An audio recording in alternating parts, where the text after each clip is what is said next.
So, checking my microphone is working. I have just got off a 3-hour online meeting, group meeting, working through some stuff.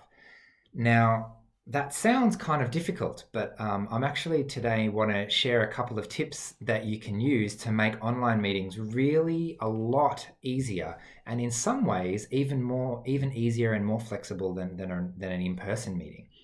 And essentially, the trick that that I've used a lot is that I am able to stim a lot more with an online meeting than would be easily doable and socially appropriate to do in a real life meeting. For example, you can't see my hands right now, right? They're outside the shot, so it doesn't really matter where they are. They could be doing a pen, they could have a fidget spinner, they could be doing whatever they want, whatever kind of weird action you may or may not do with your hands, and nobody can see and nobody can care. Also, if my microphone is on mute, then I can be tapping on things.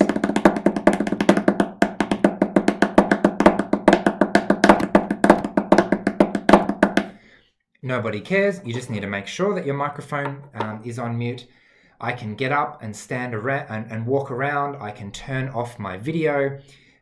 And it doesn't really matter where I'm looking. No one cares about constantly making eye contact because I'm looking at the camera and it looks like I'm looking directly at you, whereas actually your thing's on the screen. So people are just a lot more aware that you're not going to have to do that as much. And especially if there's lots of people, it's a lot easier to have the excuse that I'm just going to be looking out the window. Maybe I'm looking at a screen. I can do whatever I need to do because it's a lot more flexible.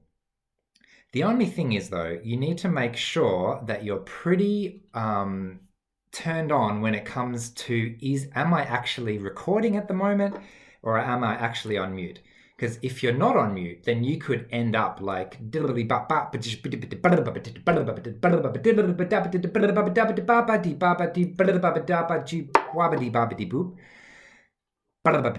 anyway, hopefully you didn't hear all of that, but if your microphone is on mute, then you can get away with a lot of things. If your camera is not paying attention and turned off, then you can also get away with a lot of things. If you make a mistake, then you might have some explaining to do. But on the plus side, being stuck at home makes everyone a little bit crazy, which means that if you show that you're a little bit crazy, they'll probably respond well to that. And you can say, I've been stuck at home, I'm a little bit crazy.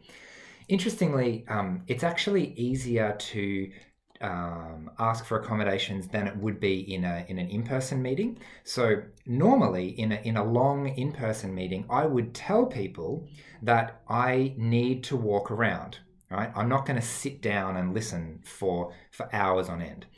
Now, depending on the audience, I might mention autism.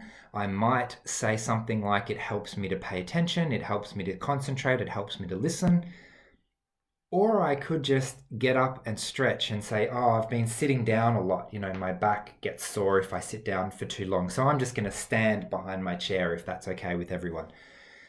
Sometimes I don't even say anything. I would just stand behind my chair and stretch my back, and everyone would completely understand that I've been sitting down for a long time and I can't sit for too long. So moral of the story is that people understand there's a lot that you can get away with when people can't see the whole situation. And there's even more you can get away with if you can put yourself on mute, and even more you can get away with if you don't have to have your video on and it can be only sound, and you can be listening to what you need to and pacing around and doing whatever it is that you need to do to be able to stay focused. So that was interesting to me and I thought I'd share. I feel like I've been rambling, but that's okay.